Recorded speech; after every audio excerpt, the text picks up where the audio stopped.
Así veo las cosas, esta es otra manera de ver las noticias y nos vamos a ir rapidito porque todos queremos ver los partidos del Mundial. Así que aquí tenemos todo lo más importante del Mundial, menos los goles.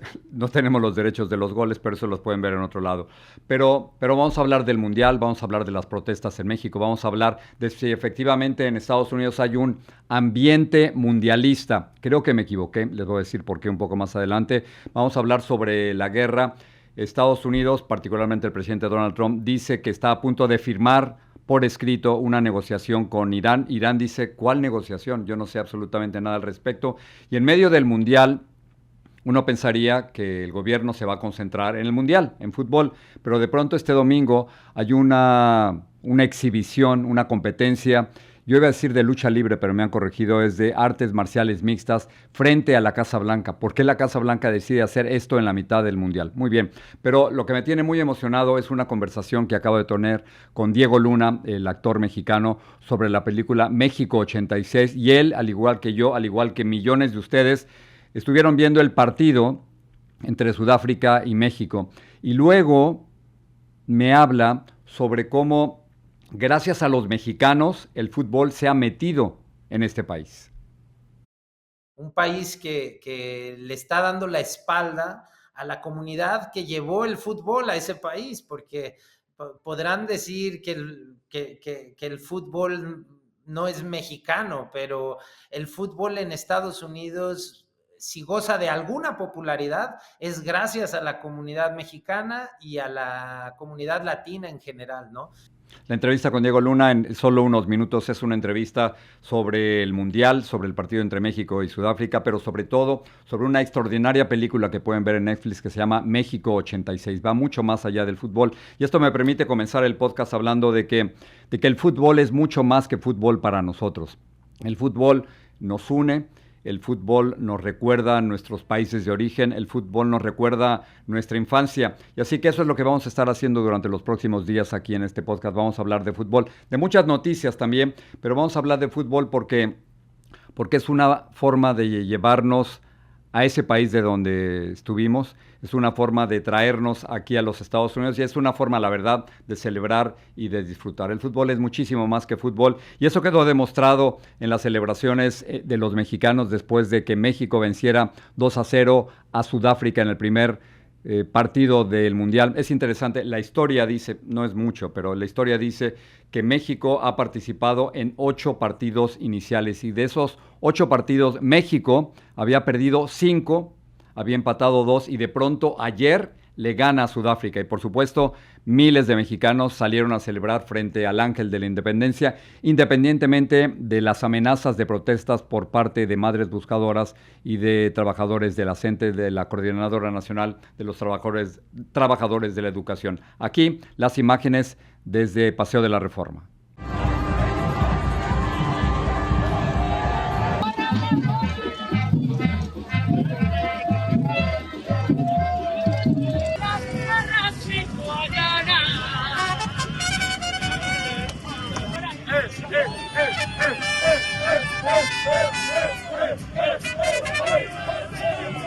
Bueno, eso es de verdad ambiente mundialista, es ese ambiente mundialista que yo espero que lo podamos vivir aquí en los Estados Unidos. Nunca va a ser exactamente igual. Hoy hay que recordar, esta noche juegan los Estados Unidos en contra de Paraguay. Yo le voy por supuesto, a los Estados Unidos. Yo creo que mi pronóstico, no sé cuál es el tuyo, pero mi pronóstico es que Estados Unidos va a ganar 2-1 en contra de Paraguay. Vamos a ver, con los paraguayos los quiero muchísimo. Creo que este partido va para los Estados Unidos. Vamos a ver cómo nos va. En fin, este sentimiento mundialista se percibió clarísimo en México. Ojalá que lo tuviéramos contagiado aquí en los Estados Unidos, pero por distintas razones, incluyendo ICE, el ambiente mundialista en los Estados Unidos de alguna forma se ha medio congelado. No en todos lados, pero se ha medio congelado. Este es un fanático mexicano hablando de cómo recibió la victoria de México contra Sudáfrica.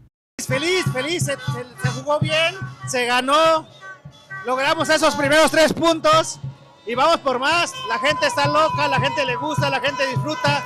Hay temas extracancha, pero aquí estamos disfrutando y celebrando por México. Claro, vamos por más. La verdadera maldición del equipo mexicano es el cuarto partido. Generalmente ganan o empatan los primeros 3 y en el cuarto partido de clasificación los eliminan. Eso no ocurrió en 1986, pero esa es otra historia. Este puede ser el mejor equipo que ha tenido México en un mundial y ojalá Diego Luna, tendremos la entrevista un poco más adelante, cree que México puede ser campeón y esa esperanza de ser campeón es la que llevamos muchos mexicanos, aunque la realidad sea un poquito distinta. Muy bien, la política está desde luego metida en todo esto.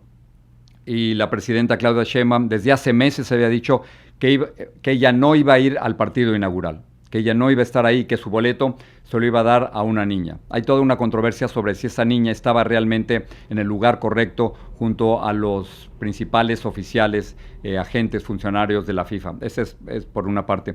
Pero por la otra, Claudia Sheinbaum cumplió su promesa, no estuvo en el Estadio Azteca, que muchos llaman ahora el Estadio de la Ciudad de México, pero es el Estadio Azteca, y estuvo viendo el partido junto con cientos de fanáticos que se encontraban cerca del Palacio Nacional. Estas son las imágenes de la presidenta Claudia Sheinbaum cuando México mete el primer gol. Lo interesante de esto es que lo mete Julián Quiñones, quien nació en Colombia, pero se naturalizó mexicano en el 2023.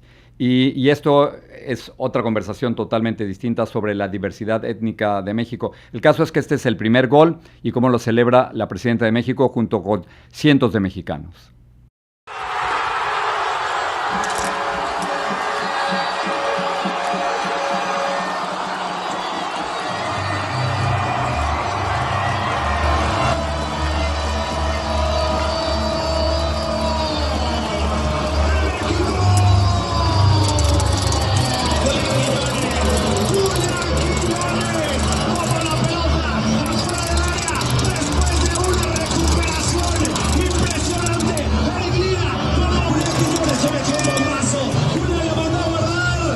Ese primer gol fue un golazo de Quiñones y desde luego la presidenta lo estaba celebrando. No sé si notaron en esas imágenes, la presidenta cuando ocurre el gol tiene un celular.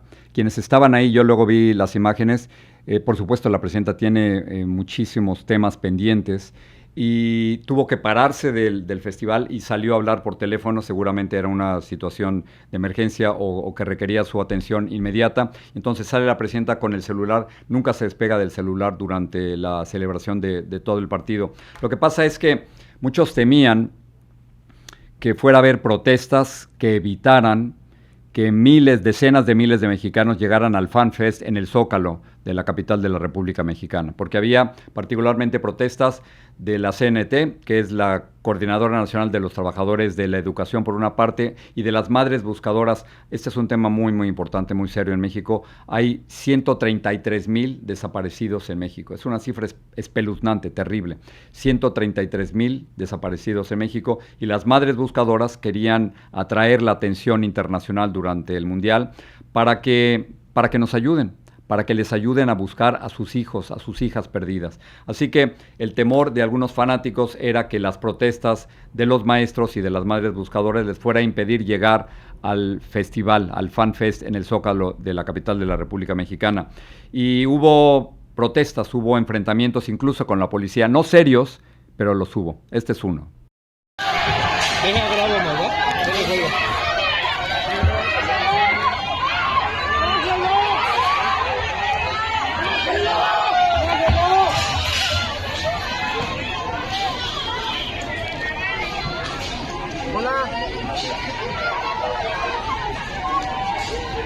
Así que hubo de todo, pero sobre todo celebración en México, porque por primera vez México gana un partido en el partido inicial de un mundial, y particularmente este del 2026. Hay que recordar que México tuvo ya un mundial en 1986 y luego anteriormente en 1970.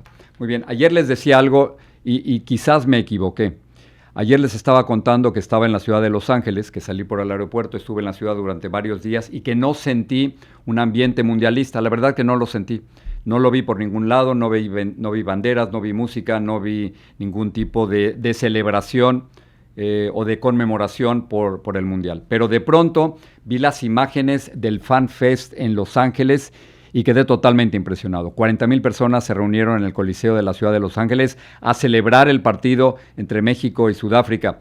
El contexto es un poco distinto. Hay que recordar que todo esto ocurre en medio de la campaña de terror por parte del gobierno del presidente Donald Trump en contra de los inmigrantes. Los agentes encapuchados de ICE han generado terror y miedo en muchas ciudades de los Estados Unidos, y el temor de muchos fanáticos mexicanos y latinoamericanos es que la migra los vaya a parar durante un partido y que vayan a ser separados de sus familias o deportados de los Estados Unidos. Ese es el temor y es real, ¿eh? Además, no es coincidencia que el presidente haya firmado un día antes del inicio del Mundial, un día antes de la inauguración, un presupuesto de $70,000 millones para ICE en lo que queda durante todo su mandato. Esto significa más dinero para agentes, para contratar agentes, más dinero para redadas y por supuesto más dinero para deportaciones. No me parece que sea una coincidencia, pero esto ocurre un día antes de la inauguración del Mundial. Entonces, los fanáticos se han reunido en distintos lugares y en Los Ángeles las imágenes fueron realmente impresionantes.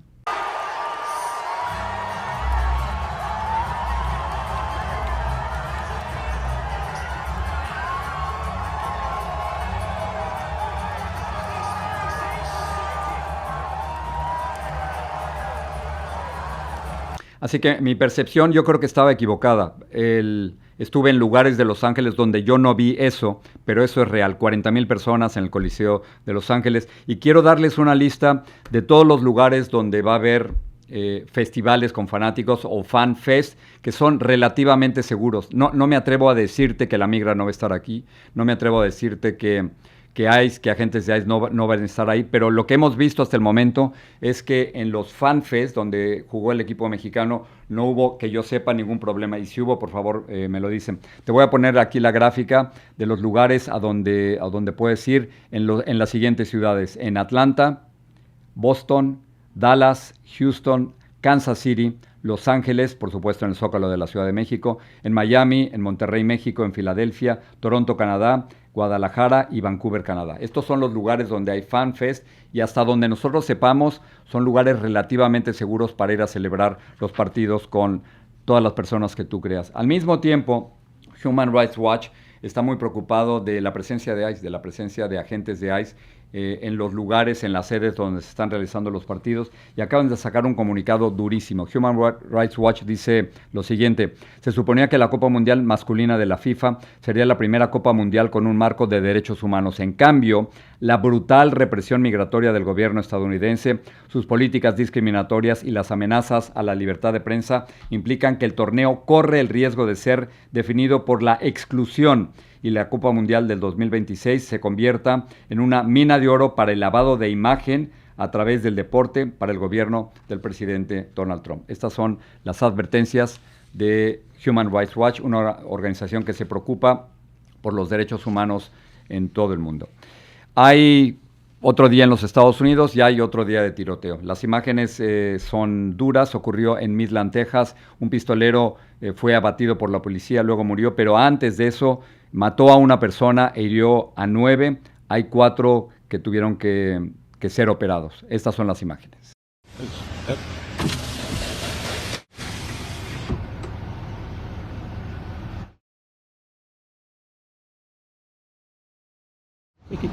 It's tight.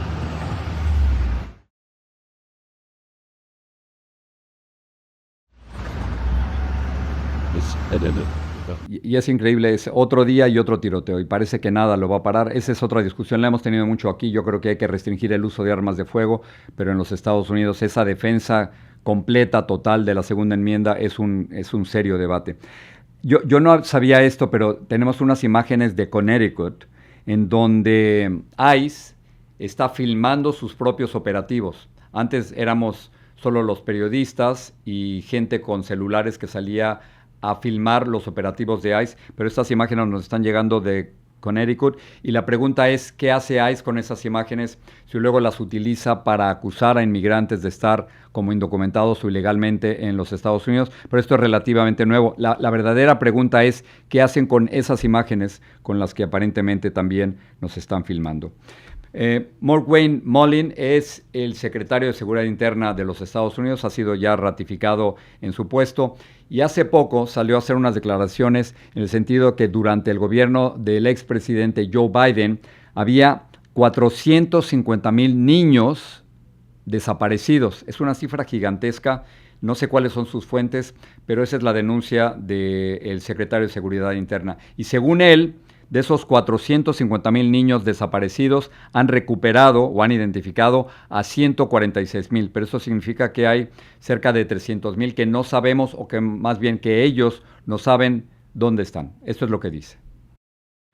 Y empiezas a escuchar los sucesos que son absolutamente aterradores y horribles que ocurrieron durante el transcurso de la administración de Joe Biden, por una negligencia que es totalmente absoluta en el mejor de los casos y criminal en el peor.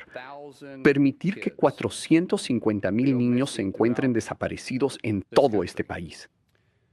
El presidente Trump se ha propuesto encontrar a estos niños gracias a nuestra colaboración con HHS y el Departamento de Justicia, el Departamento de Seguridad Nacional, realmente usando a los mejores de los mejores, a quienes los demócratas a veces quieren demonizar, porque muchas veces esto es ICE, esto es HSI, esto es CBP. Estos individuos a quienes los demócratas parecen querer quitarles los fondos, pero gracias al presidente Trump finalmente los financiamos. Durante 3 años pudimos insistir y salir a buscar a estos niños. Hasta ahora hemos encontrado a 146,000 niños. 146,000 niños. Todavía tenemos casi 300,000 desaparecidos. Estamos investigando reportes en los que algunos de estos niños afirman que fueron violados entre 600 y 700 veces. Esta es una situación ciertamente terrible y me parece que es muy, muy importante que se puedan localizar a 300,000 niños que según el gobierno del presidente Trump están desaparecidos. Pero esto le está quitando atención a otro tema, que el gobierno del presidente Donald Trump ha separado a miles de niños de sus padres. Lo voy a repetir porque es muy importante. Miles de niños que son ciudadanos de los Estados Unidos que han sido separados de sus padres. Me parece sensacional que traten de encontrar o identificar, saber dónde se encuentran estos niños aparentemente desaparecidos durante el gobierno del presidente Biden, pero también hay que hablar sobre los miles de niños que actualmente el gobierno del presidente Donald Trump está separando de sus familias. Vamos a hablar sobre la guerra.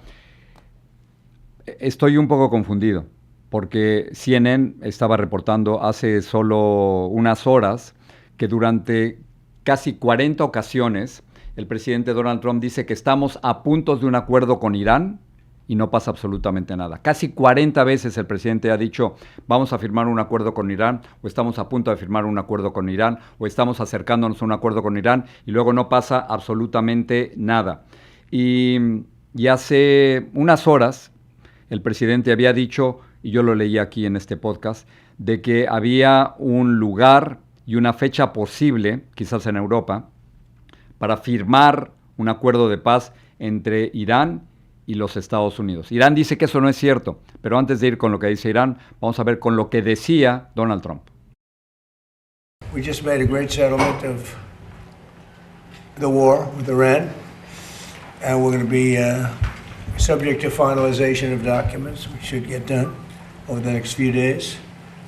We'll probably have a signing maybe in Europe, and it's a great thing. Stock market's up 1,000 points. That means they like the deal. See, that means they like. If the market goes down, that means they don't like the deal. And most importantly, we have a deal that Iran will never have a nuclear weapon, which was the whole purpose of what we had to go through to get this. So it was a big, very big thing. But we have a signing soon, and the documents are in pretty final shape. So we'll see. We'll see. Very good. Should be done. That should be done pretty quickly. Me voy a quedar con algunas de las palabras de Donald Trump. We'll have a signing soon. La traducción sería que vamos a tener una firma pronto de un acuerdo de paz entre Estados Unidos e Irán. Eso es lo que dice Donald Trump. CNN ha contado las veces en que Donald Trump ha prometido algo similar y no ha cumplido, pero esta es la primera vez que yo le escucho al presidente decir que va a haber una firma muy pronto.